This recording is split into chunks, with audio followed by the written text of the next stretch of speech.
Okay. I guess I should just do this. Alright.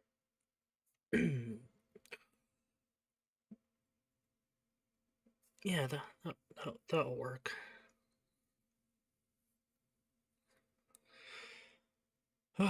Okay, so I am for the YouTube part. I'm just going to be listening to Great War in Numbers. Uh, uh,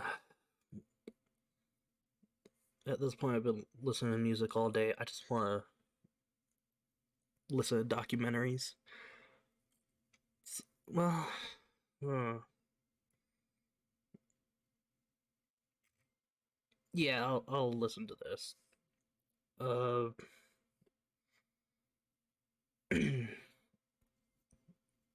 yeah, fuck it. This works. And I want to tell you about History Hit TV. It's like the Netflix for history. Hundreds of exclusive men, ammunition, guns, ships, aircraft. Quantity is the difference between victory and defeat. And for the first time in history, everything is recorded in exacting detail. 1 billion artillery shells, 1 million machine guns, 50 billion bullets. 65 million men at war who die at a rate of 6,000 a day. A war of numbers, fought by calculating generals, for whom no cost is too high.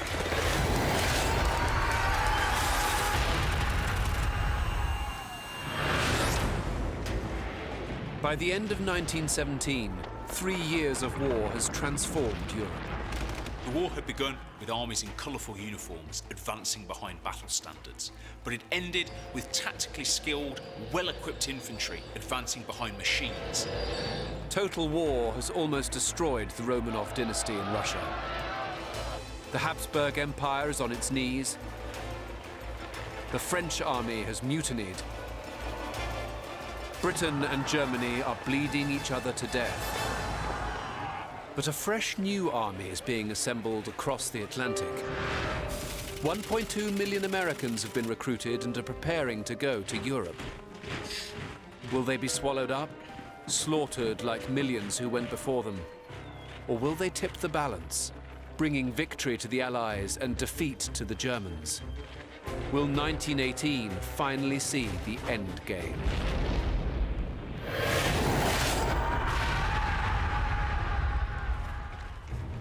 By the beginning of 1918, all sides are only too aware that numbers of men and munitions will decide this war.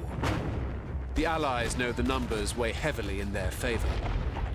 The population of the Allies and their empires together came to something like 1.25 billion people. That's about 70% of the world's population. Compare that with the population of the Central Powers put together, and that comes to about 150 million people, which is only 8% of the world's population. French General Marshal Pétain makes no secret of his long-term strategy. I'm waiting for the tanks and the Americans. The trouble is, the Americans won't be ready until 1919. 1.2 million Americans have been called up, but only 180,000 men have so far reached Europe. Like Britain in 1914, the USA is not geared up for war, and it shows.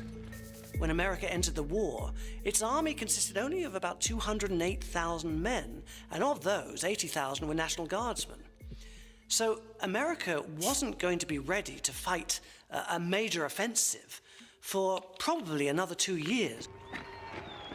America's potential is enormous. Out of a population of 103 million, 24 million will be registered for the draft. Almost 3 million will be conscripted. More than 1 million volunteer. In total, 4.4 million Americans, 1 in 5 eligible men, will eventually serve. The choice of who to send to this terrible war reflects the prejudices in American society.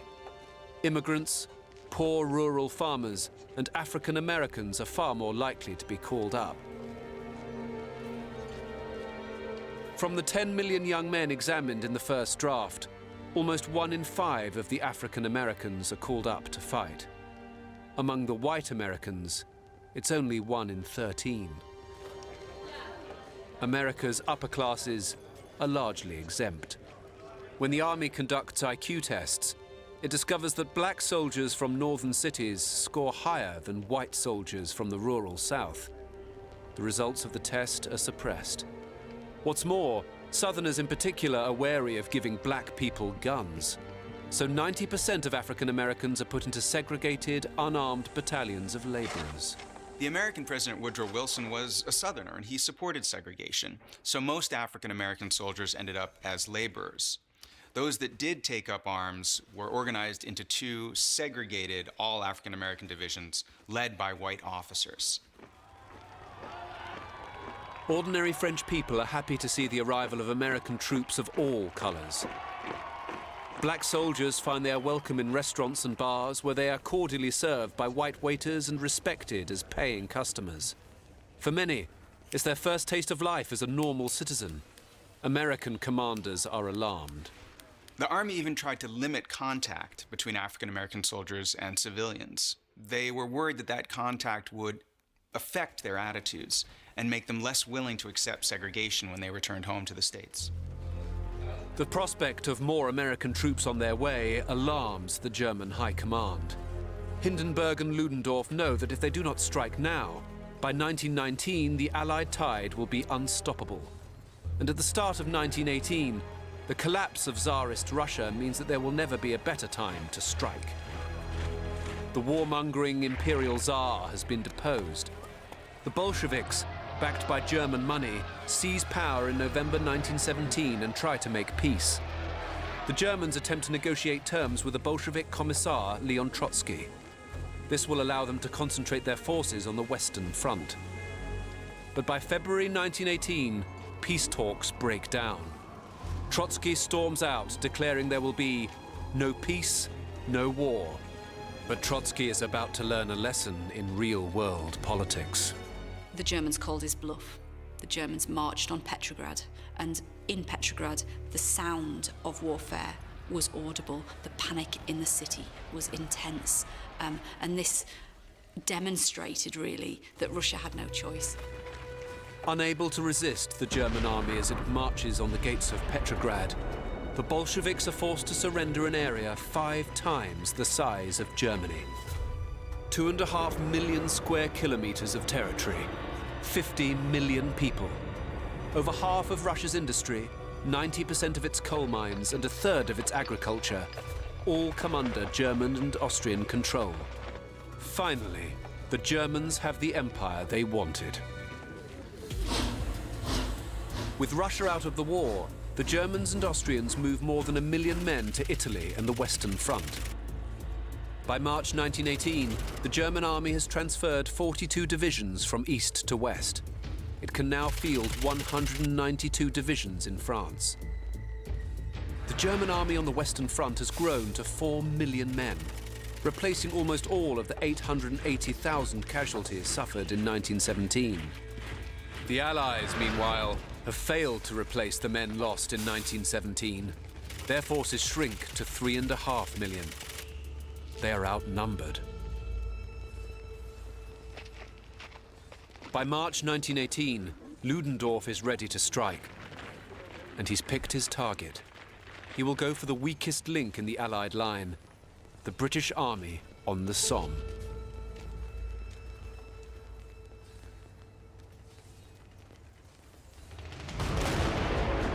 On the 21st of March 1918, the German guns open fire. It's the largest barrage yet seen on the Western Front.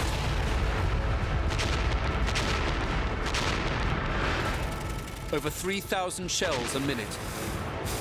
Over 1 million in 5 hours. 3 million by the end of the first day. This was the start of what the Germans called the Kaiserschlacht, the Emperor's Battle. This was the spring offensive, the great effort to push the British back to the sea and basically destroy the British army. 56 elite German assault divisions are launched against just 15 British.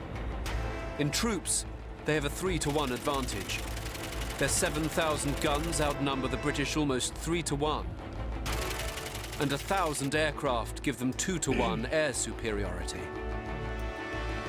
The Germans seem to have everything on their side. The guns, the men, the tactics. But crucially, what they don't have is the Americans.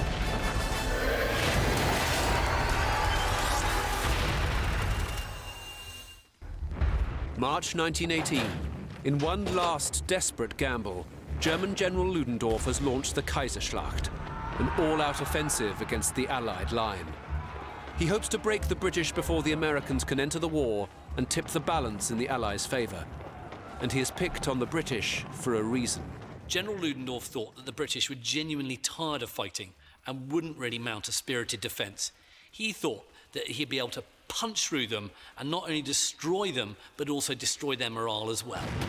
The Germans are doing everything they can to undermine the British Tommy's resolve. The Germans had also been waging a psychological war. They had been dropping leaflets all over the front, asking the British Tommy what he was fighting for. And these leaflets also reminded him that help from America was at least a year away. At the head of the German assault is a new kind of soldier, the stormtrooper. These trench assault troops are armed not just with rifles and bayonets, but grenades. In 1918, the British Army is equipped with this grenade here. This is the number 5, or the Mills bomb. And it works like this. You've got a pin that retains a lever. When you're going to use it, you pull out the pin, retain the pin, hold the lever. When you let go, this spring will send down a firing pin that will begin a fuse burning.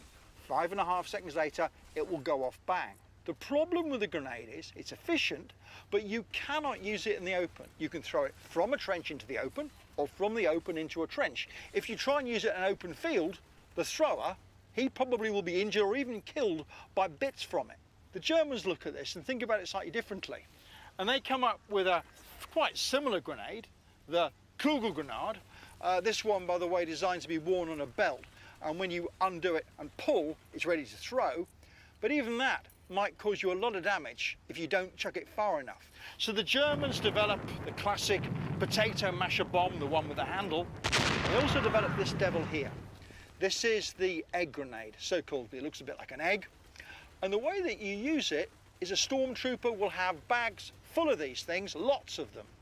And the soldier can in fact pull the fuse, setting the grenade started, and throw it, but keep on going forward, because he can chuck it so far that he can probably throw 2 or 3 into an enemy position, and when he gets there, they've gone off, and the enemy are either dazed or scared or running away, and he can get to work with rifle and bayonet before he moves on again, throwing yet more grenades, the very basis of stormtrooper tactics.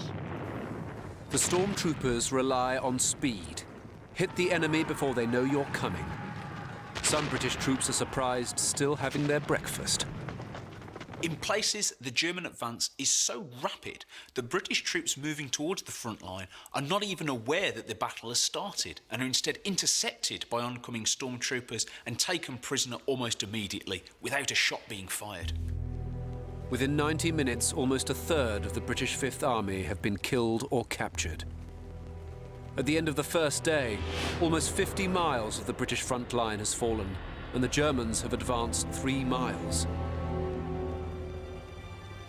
The British suffer 38,000 casualties. The cost to the Germans is higher.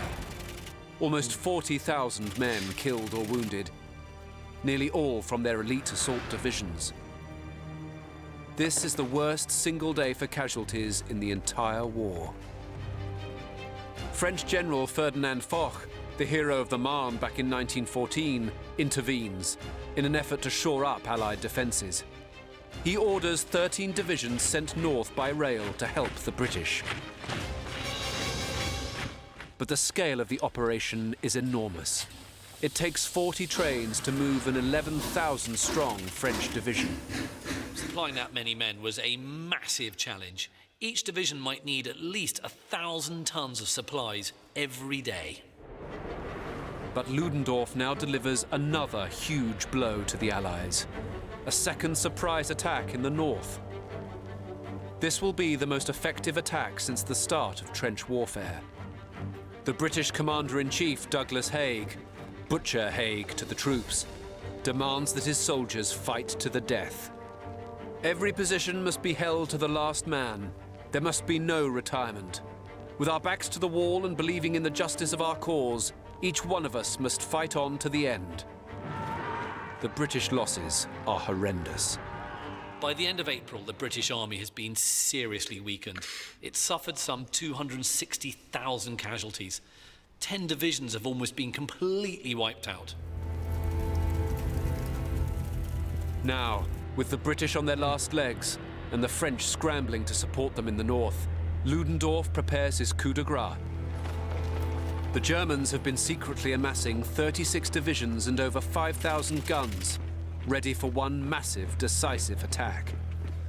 Ludendorff's target is the weakest point in the French line at Chemin des Dames. And beyond that lies Paris. The Germans were completely successful in hiding their point of attack. Foch and Pétain were expecting an attack to come in Flanders, and so they left Chemin des Dames actually very thinly garrisoned.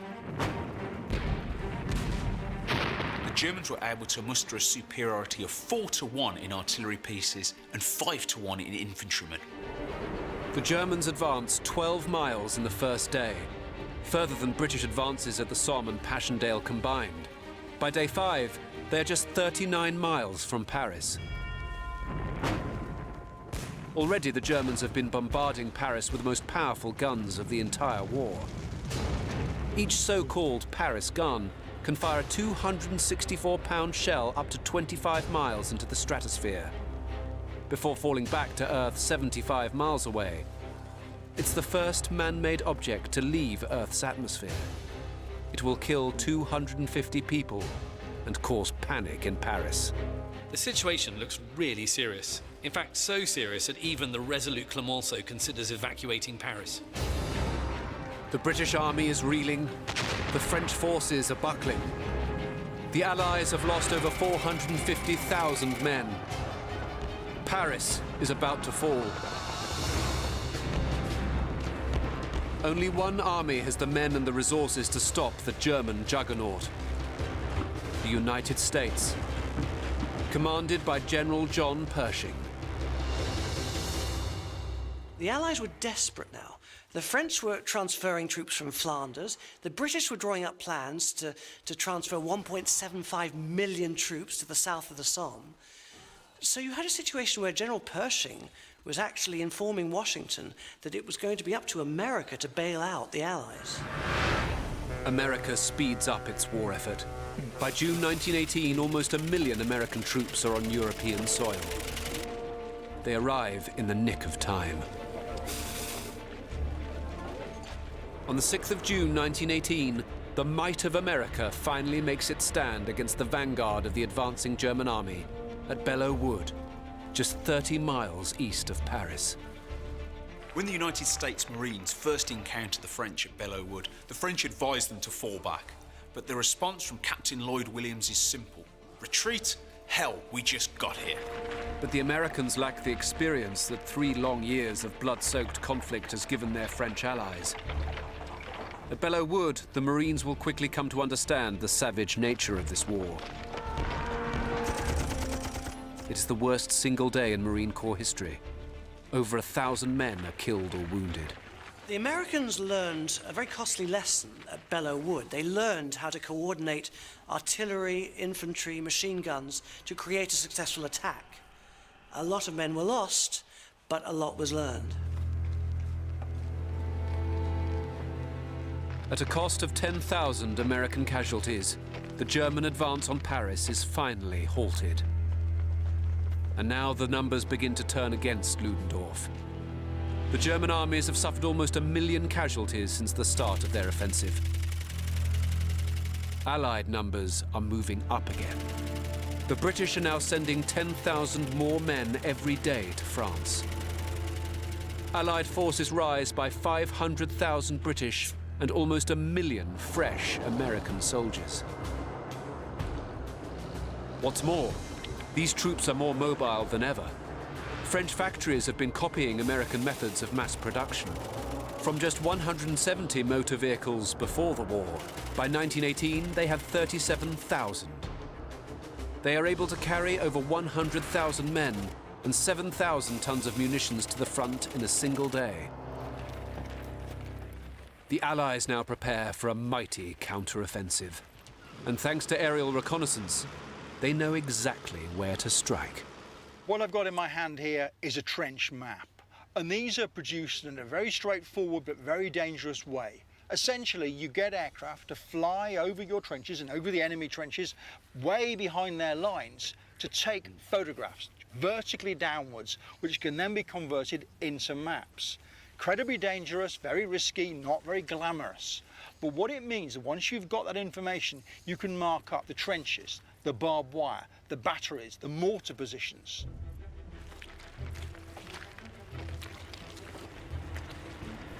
The Allies prepare for a full-on assault against the weak point in the German line, at Amiens. On paper at least, the sides seem to be evenly matched. The Germans have 10 divisions, the Allies have 10 divisions. Far from the 2-to-1 advantage an attacking force normally requires. But the German divisions are smaller and shrinking fast, each with just 6,500 riflemen. In each American division, there are at least 15,000 men bearing arms. In big guns too, the Allies vastly outnumber the Germans. Against 749 German guns, they have over 2,000. Against 100 planes, they have 1,900. The Germans, meanwhile, have no tanks. The Allies have over 500. The infantry strength at Amiens compared to the Somme is rather different. Perhaps 100,000 men assaulted on the first day of the Somme. Only 50,000 assaults at the first day of the Battle of Amiens. But those 50,000 men have more than double the firepower that was carried into battle in 1960. At Amiens, the German forces are simply overwhelmed. The attack on the 8th of August was devastating and broke through the German lines. Ludendorff is in shock. This, he says, is the black day of the German army. Germany's forces are reeling. The Allies are rolling over them. The endgame is about to begin.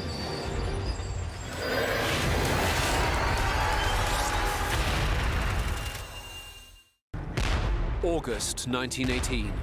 The Allied assault at Amiens has stopped the German advance in its tracks. In 4 days, the Allies take 30,000 German prisoners. German confidence collapses. German troops begin to turn against their imperial officers. The success of the Allied breakthrough showed that German morale was very fragile. Large numbers of German soldiers surrendered rather than fight on, and reinforcements moving up to the front were shouted at by retreating German troops. "You're prolonging the war," and "blacklegs." The rejuvenated Allies appear to be going from strength to strength. What the British did demonstrate here was a complete mastery of all arms cooperation, with infantry, artillery, cavalry and tanks, and the Royal Air Force integrating effectively together. The Allies follow up with a succession of hammer blows along the German line, taking back from the Germans all the gains made in the spring. By September, there are increasing signs that German morale is absolutely crumbling. And what makes it worse is that the Austro-Hungarians can't help the Germans either, because they've just lost at the Battle of Piave. So it's not just the war that's being lost, but it also looks like empires are being lost as well.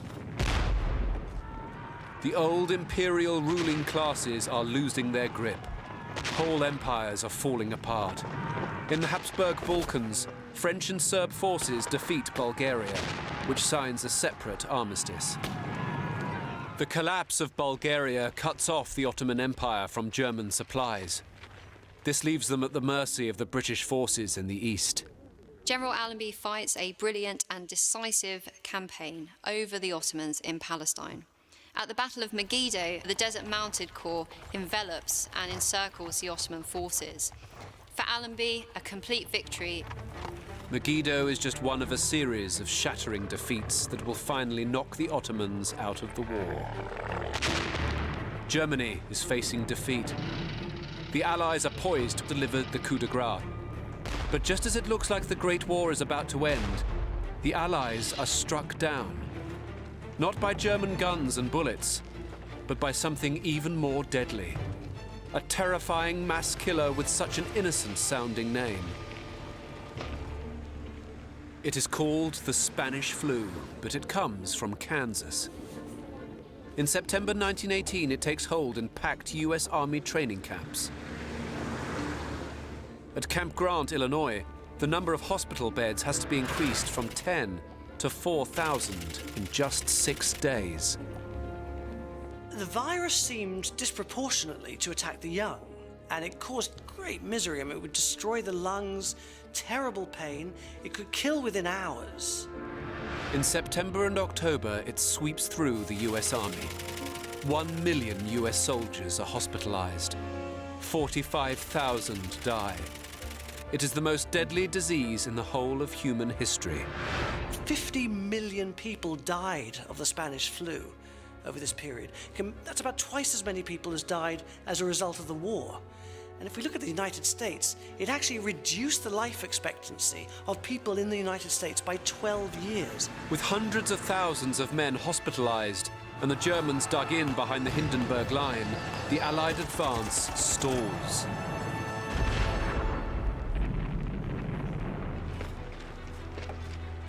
But by the end of September, the Americans are arriving in huge numbers. Despite the thousands killed by Spanish flu, they prepare a colossal assault on the Hindenburg Line. More rounds will be fired in this one battle than were fired by the Union in the entire American Civil War. In the end, the Americans commit 1.2 million troops to the battle, making it the largest offensive in US military history. The Germans counter with 400,000, and the result is 120,000 American casualties. While the bulk of Germany's armed might is preoccupied trying to hold back the incredible Allied onslaught, away from the main action, a single British division makes its move. 46th North Midland Division carry out one of the most remarkable actions of the war. They cross the canal itself using life rafts and lifebelts taken from cross-channel ferries, and they storm the heights beyond. The Hindenburg Line has finally been broken. And once the first breach has been made, the Allies flood through. By the evening of the 30th of September, a 50-kilometre stretch of the Hindenburg Line is in Allied hands. The British advance is unprecedented. The advance at the Somme cost more than 5,000 casualties for every mile gained. Passchendaele cost over 8,000 men per mile. Now the British are losing 83 men for every mile gained. Germany's imperial elite has lost the war. Now there is a chilling possibility that they will lose everything. With the Hindenburg Line broken, Ludendorff calls on the government to negotiate a ceasefire. He fears that if the war goes on much longer, the German army will lose its hold on Germany itself and won't be able to stop a Russian-style revolution. The German Chancellor, Prince Max von Baden, begs Woodrow Wilson for a ceasefire. The Kaiser and Germany's arrogant militaristic ruling class went to war to expand their empire. Now, they must beg the Americans just to stay in power. Wilson will have none of it. The Kaiser has to go. On the 9th of November, he is forced to abdicate. The German monarchy is dead. 2 days later, on the 11th of November, the armistice is signed. It will come into effect at 11 a.m.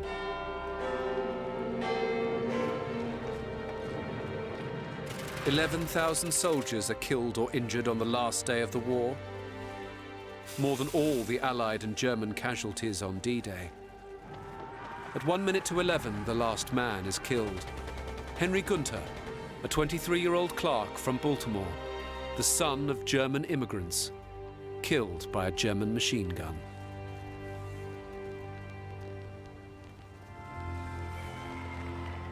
In New York, Paris and London, the end of the war is greeted with an outpouring of relief and rejoicing. But many war-weary soldiers are somber. Soon, they will become angry. Allied governments are unprepared for victory. They are slow to release soldiers from the army. Now the anger boils over. When 10,000 British troops returning from leave are ordered to board a ship to France, they refuse. At Calais, 20,000 men mutiny, demanding to be sent home. Within days, the mutiny is sweeping through army camps across Britain. Britain's ruling elite is suddenly confronted with a vast number of ordinary men who are bitter, hostile, and armed. Newly appointed War Secretary Winston Churchill shrinks the army as quickly as he can. British forces fall from 4.5 million to 1.5 million in a matter of months, and by 1920, to just 590,000. But a time of reckoning has arrived. For inflicting their imperial war, the world's traditional ruling class will pay the price. The lower orders who are sent to their death in such huge numbers have had enough. Their time has come.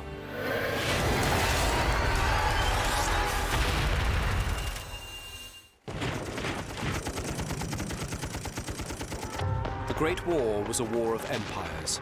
For territorial gain, Europe's traditional ruling classes demanded that their subjects sacrifice themselves in their millions.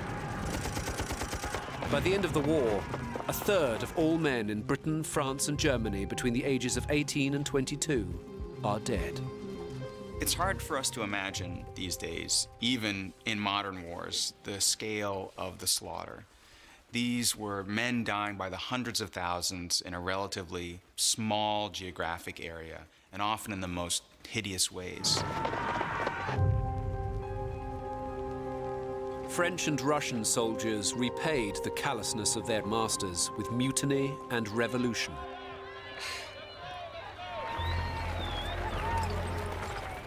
In Britain, among the ruling establishment, there is a genuine fear that this seditious mood will spread.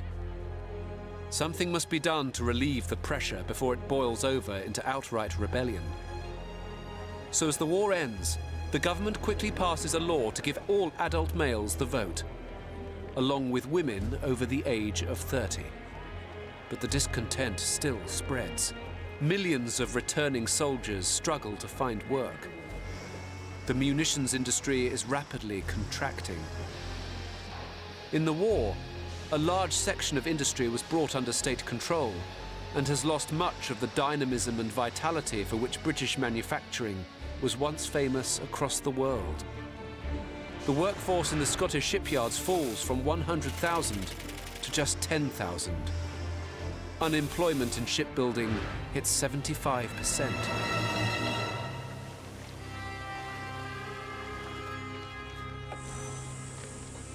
Facing unemployment and poverty, almost 1 in 10 Scots will choose to emigrate. 500,000 will leave during the 1920s, most travelling to Canada and Australia. The lack of jobs creates a backlash against working women. To make way for returning soldiers, Britain's trade unions insist that women are turned out of their jobs.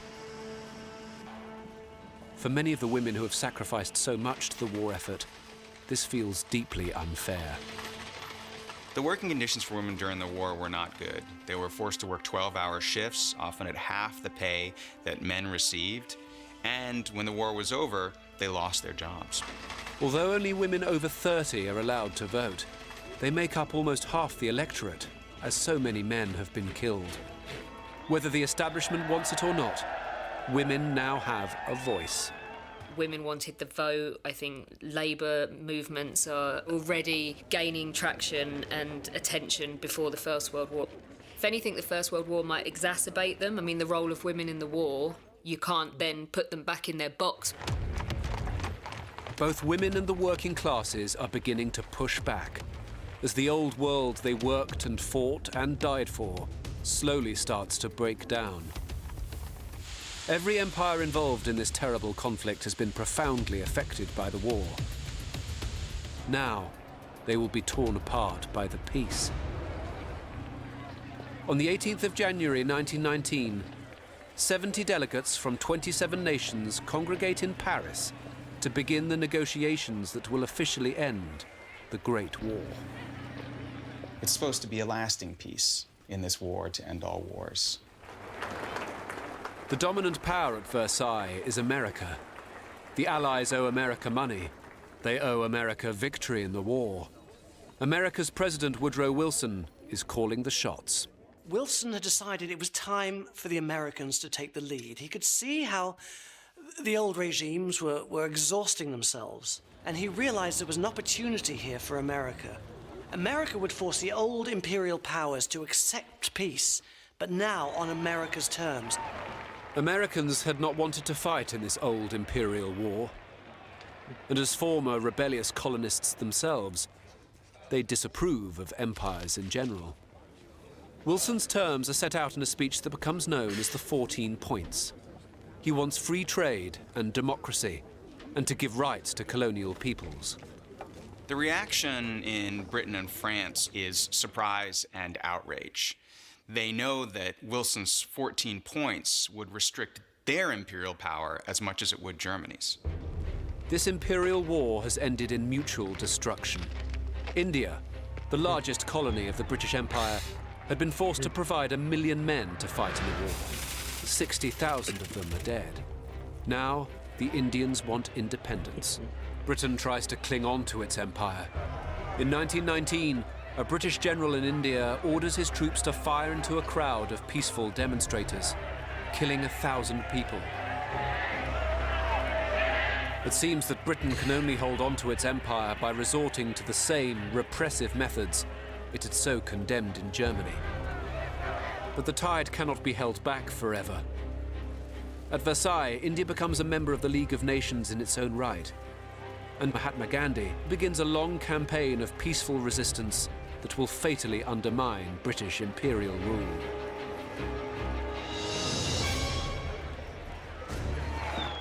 France's empire too is shaking. Vietnamese militant Ho Chi Minh petitions the Versailles Conference, calling for an end to French colonialism. His campaign will eventually lead to independence and the Vietnam War.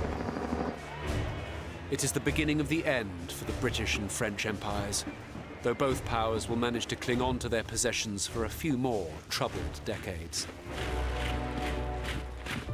But the world's other great empires have already been torn apart. New national governments seize power, but many will prove no more stable and democratic than the old empire they've replaced. The Habsburg Austro-Hungarian Empire splits into independent countries, including Czechoslovakia and Yugoslavia, made up of Balkan states whose mutual hatred will haunt the world in the decades to come.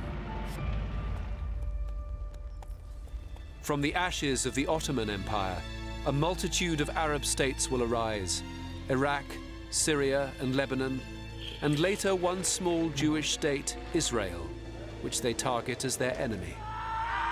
The collapse of the Russian Empire brings only temporary relief to its peoples. To cement their control of the country, the communists wage a bloody internal war. The Russian Civil War caused something in the region of 10 million deaths in Russia, and the magnitude of that is truly extraordinary. It caused the most catastrophic disruption and dislocation of the population. With the country in chaos, millions flee the cities to escape starvation. The population of Petrograd plunges by 75%. In 3 years of fighting, millions will die due to slaughter, disease, and starvation. Ultimately, a communist tyranny descends upon the newly formed Soviet Union, even more terrifying than that of the Tsar. The dissolution of Germany's empire sows the seed of further historic turmoil. The Versailles Treaty hands Germany's Chinese colonies back, not to the Chinese, but to Japan, who had invaded them during the war. It is in direct response to this betrayal that Mao Zedong and others formed the Chinese Communist Party. The Great War changes the world and alters the course of human history. But nowhere is its effects felt more dramatically than in Germany. At Versailles, all agree that Germany should pay for the horrific war which was so much of its making.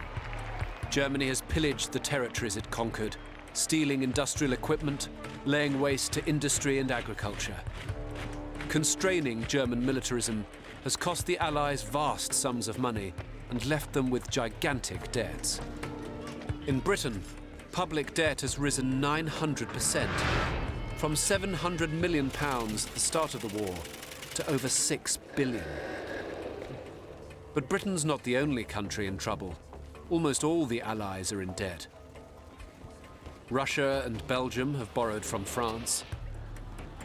France and Italy have borrowed from Britain.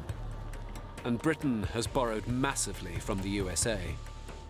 America, who wanted nothing to do with the war, has ended up lending the Allies over $7 billion. Britain borrowed so much money to pay for the First World War that the debt was still being repaid almost a century later. And the last repayment was made in 2015, when Britain paid $1.9 billion. The debt was now clear. On top of its debts, France must rebuild its country. Much of the fighting has taken place on the Western Front within its borders. 2,000 bridges have gone, 20,000 factories destroyed, 700,000 buildings demolished or damaged. The cost is put at 34 billion francs. American taxpayers resented fighting in the war and will not accept the bill for it. British and French citizens have just sacrificed their sons and husbands and brothers. Must they now pay for the damage caused by Germany? Britain, France and Belgium demand $30 billion in reparations payments, spread over the next 50 years. That created an outrage in German public opinion and fueled the German response. The German government refuses to meet the Allies' reparation demands, offering instead to pay just $7 billion. In the end, Germany will pay just a fraction of that amount. Unable to extract reparations peacefully, the French send troops in to occupy Germany's industrial heartland and seize its raw materials by force. The occupation causes massive hardship in Germany. Even more havoc is caused by the government itself. In response to debts and reparations, the German government prints money. Within 2 years, the value of the German mark falls from 4 to the US dollar to 4 trillion. Workers are paid their wages in wheelbarrows. Germany is not unique in suffering economic problems after the war. What is unique is its response. It is not reparations for the Great War, but money printing that wipes out the savings of ordinary Germans. Germany had Europe's biggest military bureaucratic state. Thousands of state-funded jobs, countless thousands of state bureaucrats and soldiers. They want another powerful military state, and soon they'll get it. Germany is in chaos. By the end of 1923, the nation is threatened by communist revolutionaries and demobbed unemployed soldiers who form into illegal armed bands, known as Freikorps. Many of them believe that Germany should never have surrendered, that the German army was betrayed, stabbed in the back by the politicians. Among the veterans is a passionate young corporal called Adolf Hitler. General Ludendorff gives Hitler his support. then Ludendorff stands against Hindenburg for president. Ludendorff will suffer a crushing defeat. But Hindenburg will not be able to keep the Nazis at bay. 8 years later, he will make Adolf Hitler Chancellor of Germany. By the end of the 1920s, 12 of the new democracies to emerge from World War I will have turned into dictatorships.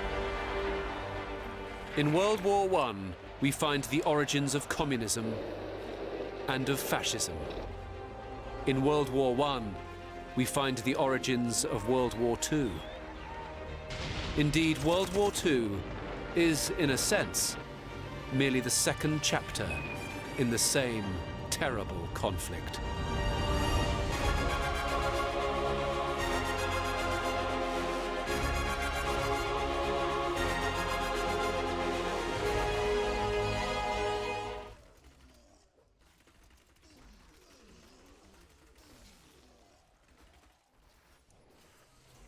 This channel is part of the History Hit network.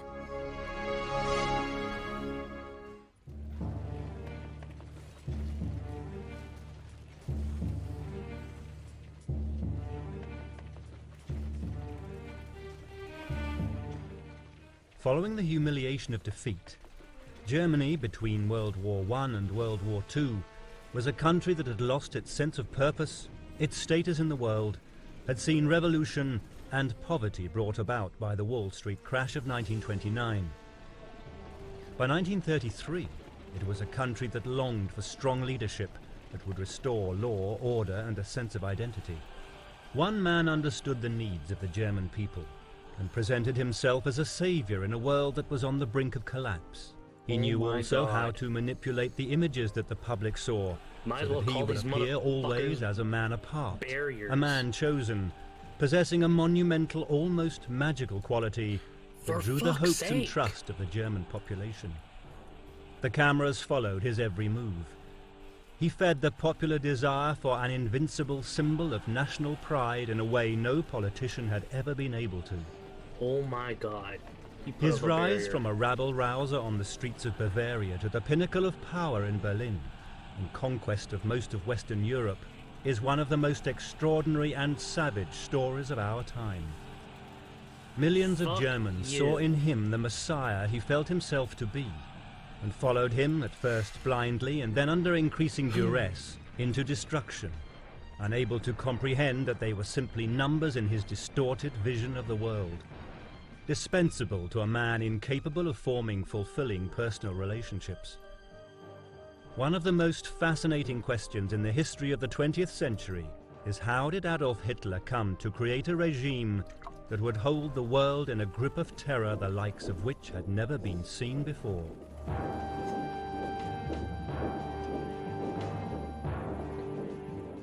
Oh yeah, still the same channel, sweet.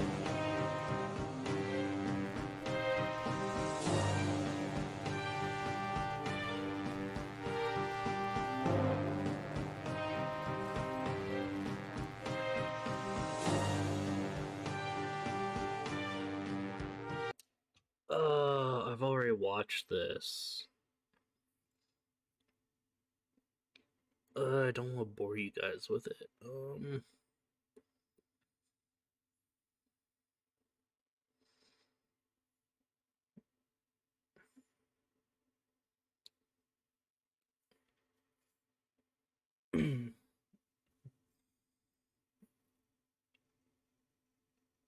let's go with this one. In terms of organisation and equipment. Alright, this one is All Quiet. How many people really died in World War One? The last one that was playing was how the Americans stopped World War One or ended it, I guess. I'm gonna have to go find the name. I don't really remember what it was titled.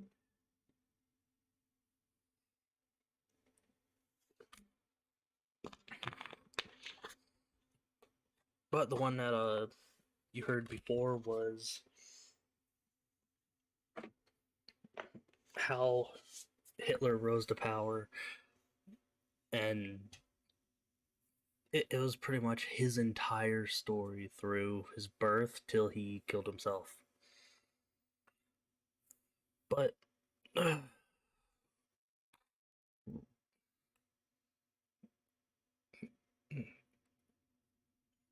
yeah, let's go back to All Quiet. How many people really died in World War One? The German army was undoubtedly the greatest army in Europe in 1914. It was heavily armed, it was well organised, it was well trained, and it was well prepared.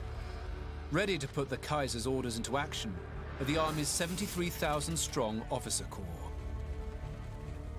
German army's officer class was in some ways similar to that of Great Britain. It was fiercely aristocratic, it was proud of its aristocratic traditions, and yet it incorporated an enormous strand of professionalism based on the most demanding officer training of any army in Europe. Below them, 108,000 professional sergeants and corporals, and over 4 million enlisted men.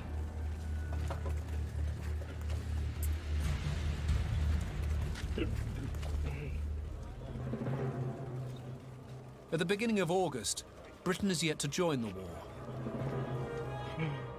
Newspapers oppose going to war over Serbia. But Britain might go to war to protect Belgium and France. Blinded by its ambition, the German High Command dismisses the risks of invading Belgium. It doesn't take the threat of British military intervention seriously. Britain, historically, has had an aversion to large standing armies, a burden on the taxpayer and a threat to freedom. In 1914, despite the size of its empire, Britain can only muster 160,000 men. It's called the British Expeditionary Force, and by comparison to the might of the German army, it is tiny. Well, it's alleged that the Germans regarded the British as having a contemptible little army that was so small that, as one Bismarck once said, that if it turned up on the Channel coast, they'd send a policeman to arrest it. For the Schlieffen Plan to work, the vast German armies must move at lightning speed. To do this, the German generals will use industrial methods of mass transport. In 20 days, over 20,000 German trains carry 2 million men, 118,000 horses, and 400,000 tons of supplies to the front. Well, that is astonishing when you bear in mind they're moving them by steam train, they're moving them hundreds of miles, and the number you're moving is equivalent to the population of Berlin. It's an extraordinary undertaking. 550 trains a day assemble 7 armies. It takes Germany little more than 1 week to mobilize. It takes France 2 weeks to gather its armies. Austria-Hungary 4 weeks. Russia is expected to take 6 weeks. On the 4th of August 1914, Germany invades Belgium, a neutral country.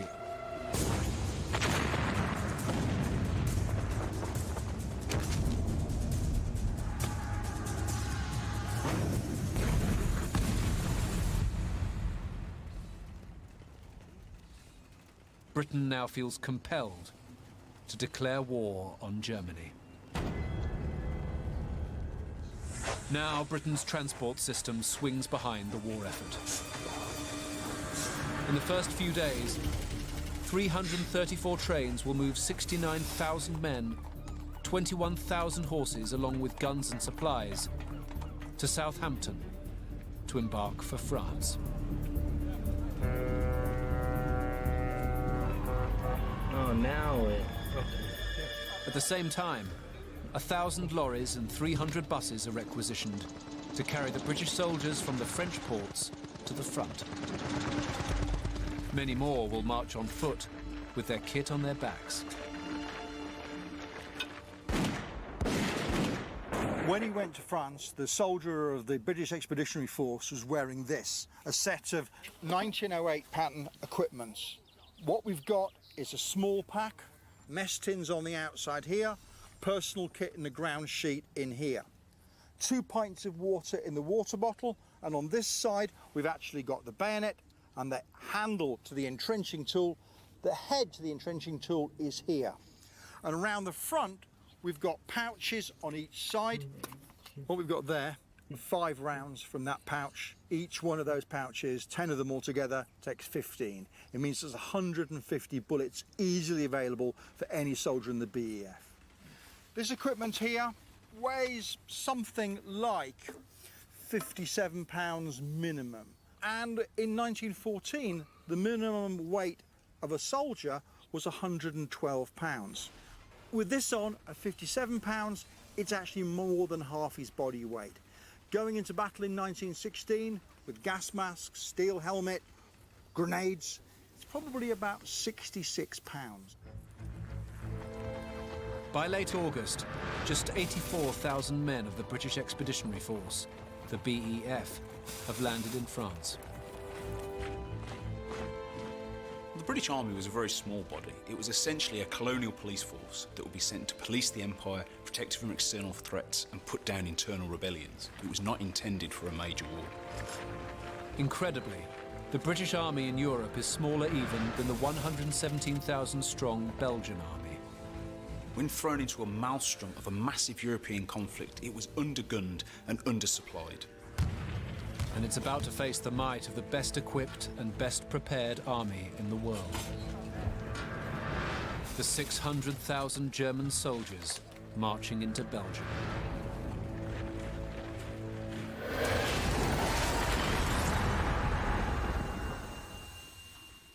August 1914.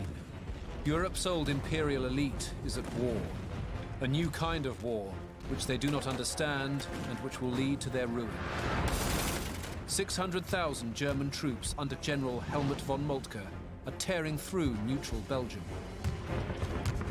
The Germans need to get to France before the French forces have a chance to organize themselves. The trouble is, Belgium is defended by a ring of defensive forts, and it's holding them up. Belgium's forts put up an unexpectedly strong resistance and massively slowed the German advance. Von Moltke now has no choice but to bring up the heavy guns. The Germans now unveil the first industrial superweapon of World War I.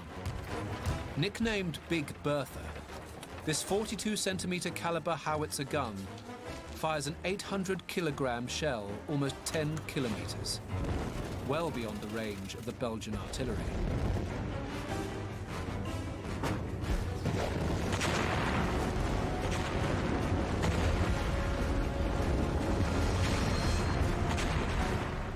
In a matter of hours, the Germans have destroyed Belgium's great forts. In just one single day, the German artillery overturned 3 centuries of military doctrine that relies on defensive forts. This is a totally new type of war. But the defiance of ordinary Belgians leads to brutal German reprisals. 6,500 civilians are killed. Thousands more are taken hostage. Almost 1.5 million flee their homes. The historic university town of Louvain is looted and set on fire. Portrayed in the press as the rape of Belgium, it provokes outrage in Britain and America. There was a massive propaganda campaign that ran in the newspapers following what was referred to as the rape of Belgium. Anything that the Germans did was magnified tremendously. So you started out with a report that the Germans had rung the Antwerp church bells after capturing the city, and by the time the press had done with it, they had hung priests upside down from the church bells and used them as human clappers. Prussian military brutality is not new. What is new are the means of mass communication by which news of it quickly spreads. It was an enormous propaganda own goal for Germany, and one that Britain would never allow it to forget. Thousands of outraged British people answer the call for volunteers. 33,000 enlist on just one day in September. By the end of that month, the number of volunteers has reached a colossal 760,000. It will be months before Britain's new volunteer army is trained and ready. But they, like the Germans and French, will be trained and equipped for a form of war which no longer exists, though they don't yet know it.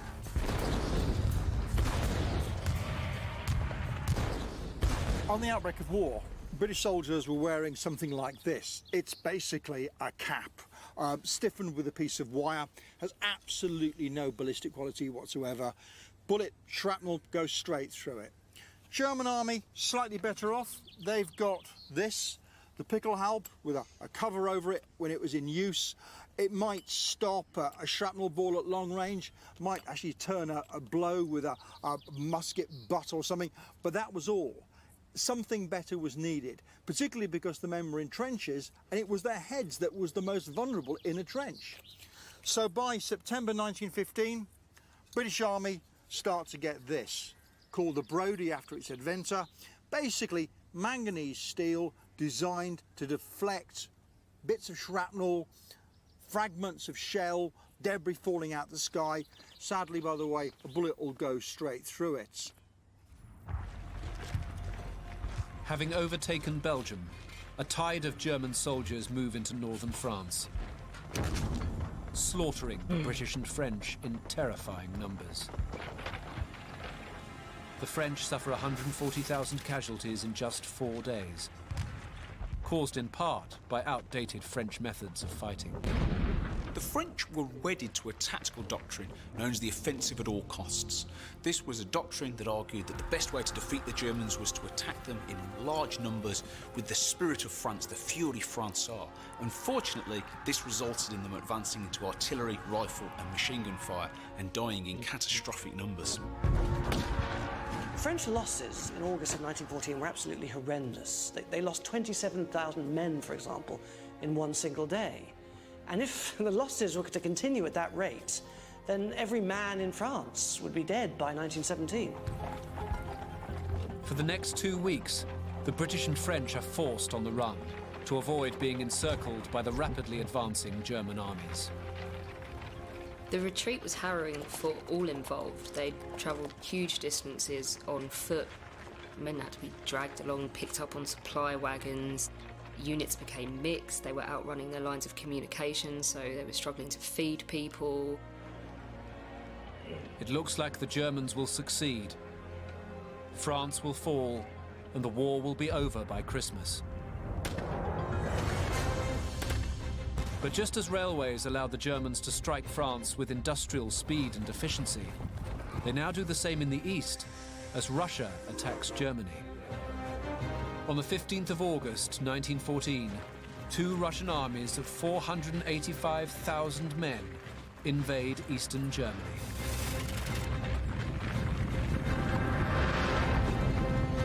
The initial German response to a Russian invasion of East Prussia was actually to fall back away from it, to try and delay the Russian invasion for as long as possible without fighting a major battle. Russian trains bring their armies to the German border at great speed, but now they hit a glitch. Russian railways use a different gauge track to Germany, so the invading troops have to disembark at the border and advance on foot. Without trains to bring up supplies, the advancing Russian armies pillage the countryside, rounding up and killing over 1,000 German civilians. The trauma of the Russian invasion will haunt Germany for decades. A massive displacement of people caused by the Russian invasion then really leads to absolute terror. I mean, it's possible at one point that Berlin might fall. And it's very arguable, actually, Hitler's view towards Russia are shaped very much by those events of early 1914 and the beginning of the war. In the east, Germany is massively outnumbered. 173,000 German soldiers face 485,000 Russians, advancing in 2 columns. But the Russian army is greatly inferior.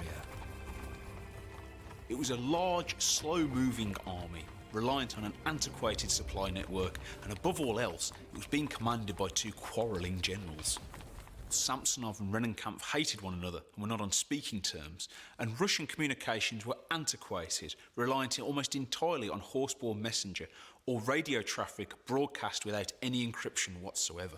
The Germans learn from intercepted radio transmissions that the two Russian armies have become separated.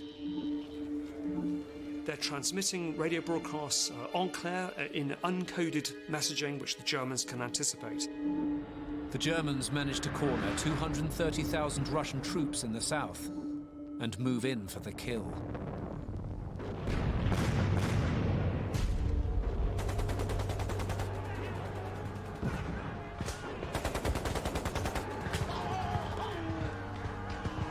The Russians are now in danger of being cut off. They try to withdraw at the last minute, but it's too late.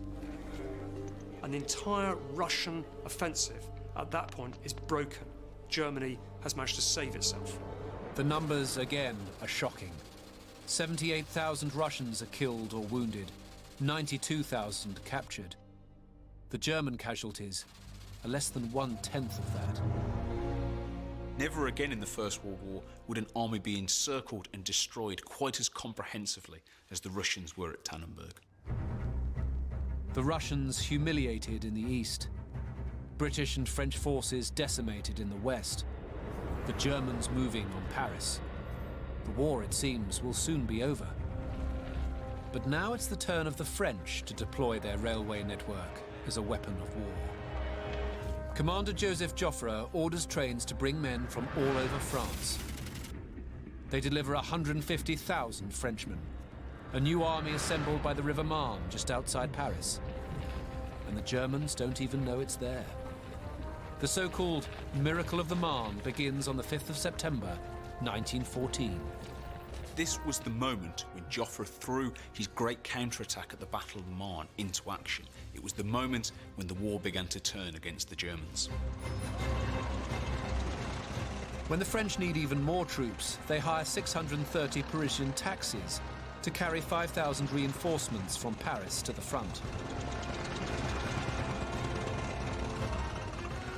The taxi drivers are even allowed to keep their meters running, and the French government pays the 70,000 franc fare.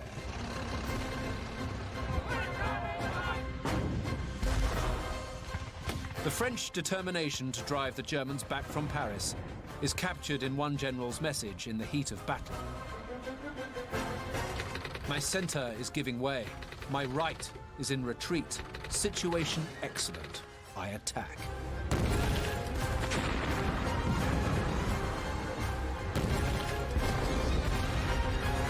It's known as the Miracle on the Marne because it seems so unlikely that British and French forces were able to stop this German juggernaut or indeed compel it to withdraw.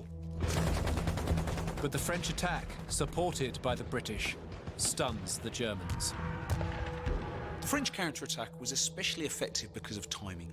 The Germans had overreached themselves. The army had been fighting and marching for weeks, and it was exhausted, and it was struck at a time when it was at its very lowest ebb. The casualties on both sides are horrific. The Germans lose 105,000 men. The French and British, 85,000. More men are killed and injured in this one single battle than were fielded at Waterloo. Neither side can afford such heavy losses. The Germans withdraw to the north. The Allies are forced to follow.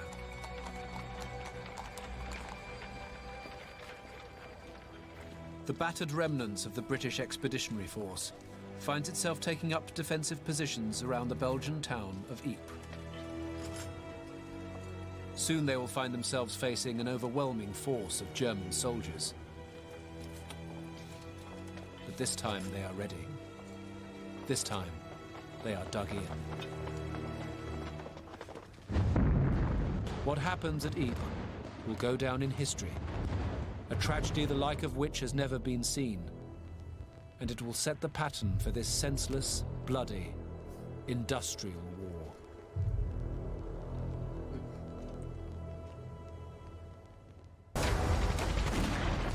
A war of numbers. Men, ammunition, guns, ships, aircraft. Quantity is the difference between victory and defeat. And for the first time in history, everything is recorded in exacting detail. 1 billion artillery shells, 1 million machine guns, That's right, I know what to do. 50 billion bullets, 65 million men at war who die at a rate of 6,000 a day. A war of numbers, fought by calculating generals for whom no cost is too high.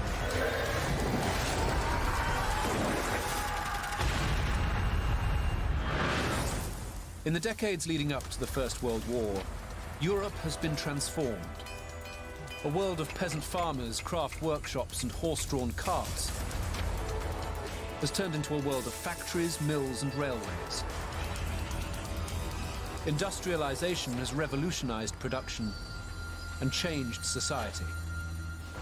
And it's now about to transform the nature of war.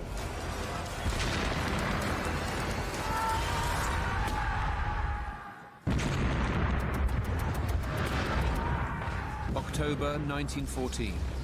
Within just weeks of war commencing, the shocking nature of industrial warfare will become clear. The Germans are trying to outflank the French and the British.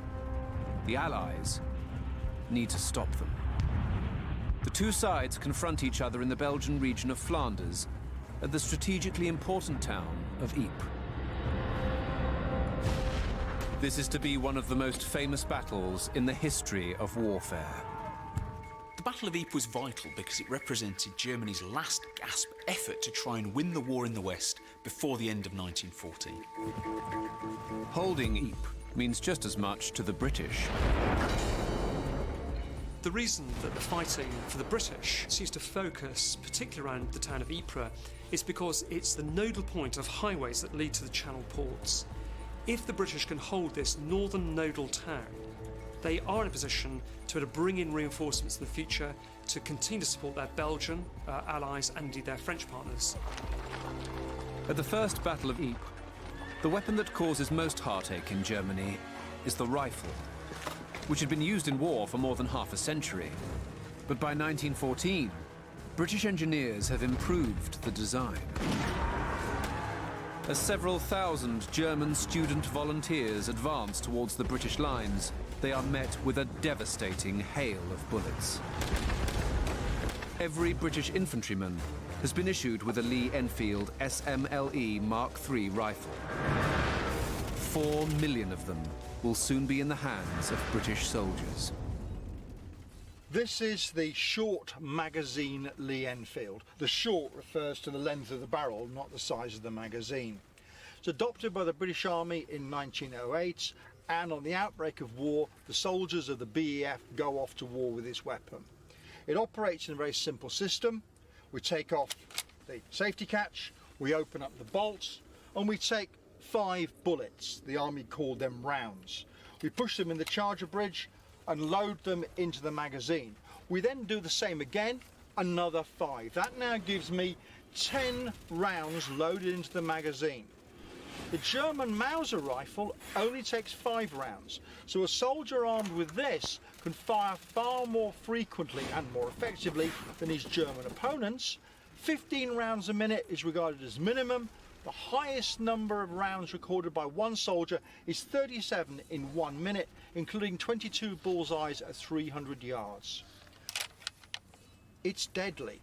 With this weapon, you can do a lot of damage at even a range of 2,000 yards with not many soldiers because they can fire so frequently. At Ypres, the Germans experienced the shocking nature of industrial war. Young, wide-eyed students are the victims. The result was pretty much inevitable. German flesh and blood being thrown against British lines, thinly held though they were.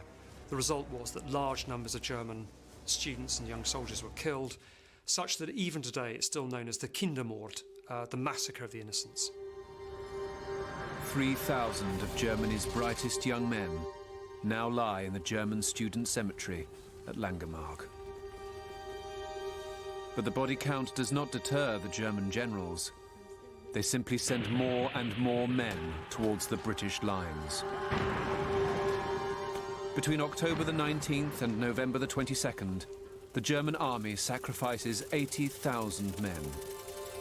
The British army holds its ground, but its losses too are shocking. 54,000 casualties. Of the men who leave Britain to fight at the outbreak of war, within a matter of weeks, more than a third are lost. You could argue that the BEF had pretty much ceased to exist by the end of November 1914. Both sides are exhausted, but the battle is a stalemate, and the slaughter is only the beginning.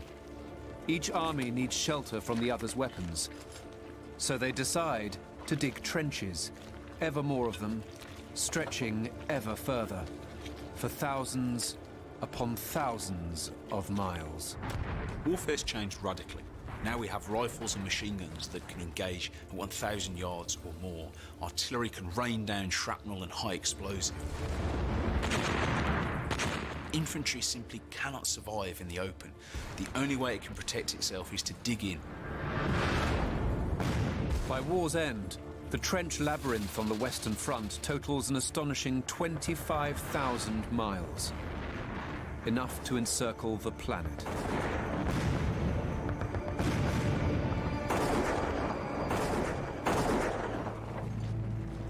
February 1915. After months of killing at Ypres, the British decide to connect their smaller, isolated trenches into a long line. When soldiers dig into the wet, cold mud, the full scale of the slaughter becomes apparent. It was impossible to dig more than a foot without uncovering a dead body from the earlier battle. Trenches are a response to firepower. The only way to stay alive on the battlefield is to get into the ground itself. All of this material comes into use. We get sandbags, never full of sand, here actually full of chalk. And then the arrival of these things, called trench mats, sometimes called duck boards. These things get your feet out of the mud, and here, using inverted A-frames, we're actually able to have water running underneath if it's raining heavily. Both sides, we've got corrugated iron. But in the Flanders winter, the duckboard flooring and the corrugated iron walls are too feeble to keep the elements at bay. For British soldiers, it's a living nightmare. There's a famous quote from one British observer that says, "You imagine hell to be fire, but it isn't. Hell is mud." British trenches were in a terrible state. There were insufficient trench stores, such as wooden planks and sandbags to make them habitable, and they were continuously flooded in the wet weather. As the rains fell, bodies floated in the water, which was often knee-deep on the soldiers and sometimes even waist-deep. The flooded state of British trenches were a nightmare for the soldiers' health, who were suffering from trench foot, hypothermia, bronchitis, and much more besides. Disease and infection is so devastating, it accounts for 1/3 of military deaths. That's over 3 million people. You have the cold, you have the mud, you have rats everywhere. One of the things that a lot of troops wrote about was the lice. Infested with lice. In fact, getting rid of your lice became almost a full-time job unto itself. I'm only an hour in. German trench systems are far better built and maintained than the British. They had deeply dug concrete bunkers, very well organized. The German I'll be back tomorrow with more. Hopefully I'll be awake enough to actually get to level 70. Thank you for joining this short stream.